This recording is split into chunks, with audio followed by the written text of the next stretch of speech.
هذا يا زعطوا بدي الف هاي القصص على هالوين وهيج العالم بهالطريقه. الاسباب اللي خلتنا طلعنا بسبب البارحه حفله، وحفله صارت عباره عن رومانسيه، عباره عن مشتركه بنات وولد وكذا، واحنا اجوانا وحاليا احنا داخلين بحروب. الفندق ورفع علم المثليه، لا يجوز بالاسلام انه يرفع علم المثليه ويودون ولدنا وبناتنا يودون تركيا هناك يسوون شقاق، هو يعني يساعدون يعني الفساق.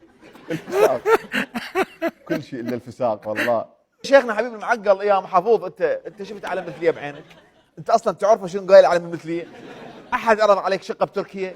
منين جبت هالكلاوات يا زعطوط؟ قال لك خالي البصره المحافظه العراقيه الوحيده اللي يروح يسوي بها تان على البحر، ما عندنا غيرها.